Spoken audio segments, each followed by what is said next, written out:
Hello, it's Jimmy. Today I want to talk about subscriptions. Subscription mania. It's sweeping the nation, but unlike the Charleston, it's costing folks plenty. Now, I don't hate the idea of subscription-based services. They're so ubiquitous now that people are signing up for things, not really even knowing what they have. Maybe continuing a service for things that they don't need or want and don't use, but the money's still going out, and that's a big drain on finances. And when people don't pay attention to what's going on with their money and money's just kind of floating away, that's a bad thing. How about we slow down for a second and actually take a look at what subscription services are working and which aren't?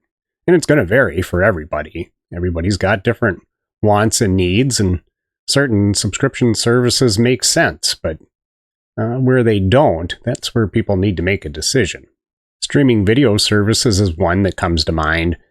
Television shows and movies, sports packages, they all put out more content than what a person can reasonably consume in a given time period. Even premium versions, paid versions of things that are typically free, people are paying a lot of money for. I did like the old school Netflix model where they would send you DVDs. You had to be intentional about what you wanted to watch, and then want it bad enough to wait a couple days for your disc to show up in the mail and make time to watch that, mail it back, and get the next disc in your queue. And those days are kind of gone. I'm not picking on Netflix. I've had other streaming services where I thought it was a good idea. I could watch these things instantly, but I actually found that the content that I wanted was fairly limited. Maybe my tastes are a little outside the norm for what they want to be providing. But the thing that bothered me the most was as I was searching for the things that I was interested in watching, the algorithm overlords kept pushing other things to me.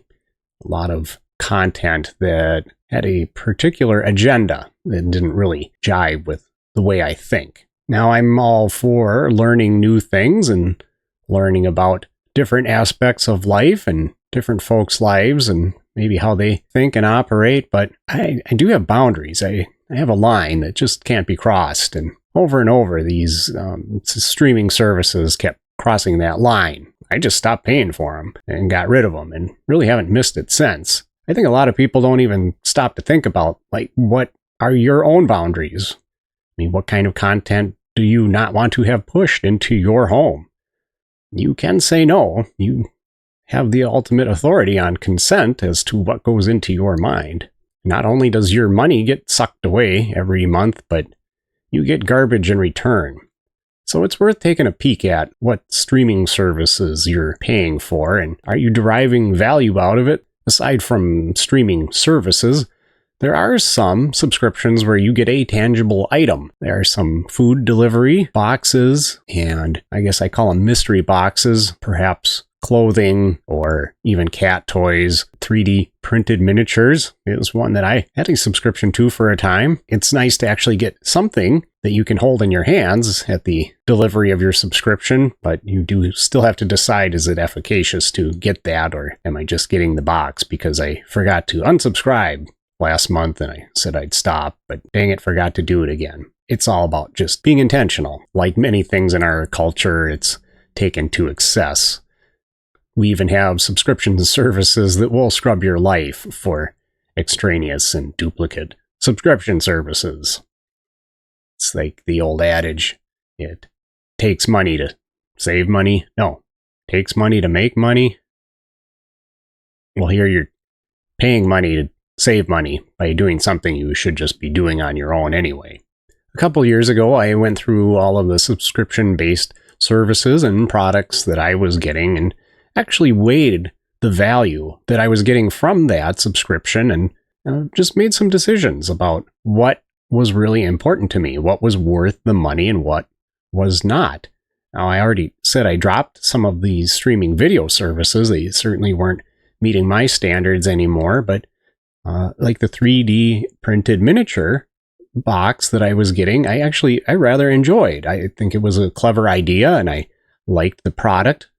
But ultimately, I decided that the money I was spending on that, I wanted to put into a different area of life. I wasn't getting the same value out of it as I would by spending that money elsewhere. That was the opportunity cost. Well, through that exercise, I actually decided I wanted to subscribe to a physical paper magazine that I had enjoyed many years ago.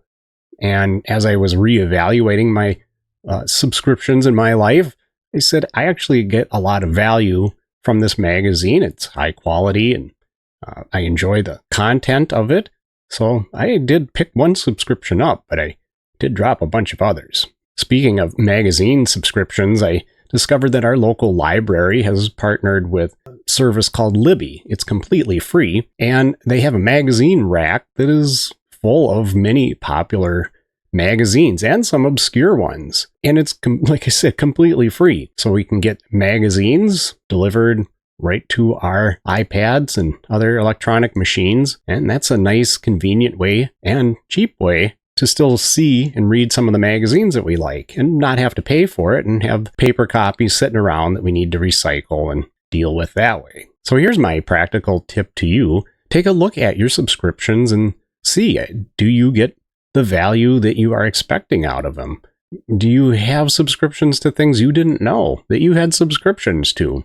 Or are there duplicates? Maybe a couple streaming services have some overlaps there that you could pare down to one.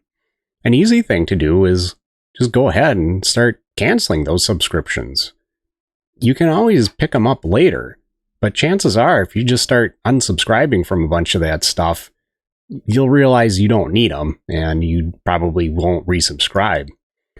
Or if you do, you can look for alternatives that are free or lower cost. Well, how about the idea of a reverse subscription?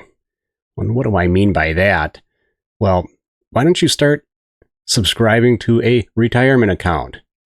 By that, I mean take whatever money you save from canceling a bunch of subscriptions and perhaps open a Roth IRA or contribute to a employer-sponsored retirement plan. Subscribe to your future. Stack that money away that's just going out to vapid entertainment and enjoy a rich harvest later. Well, that's all I've got to say about subscription services. As always, thanks for watching, and I hope you're having a great day.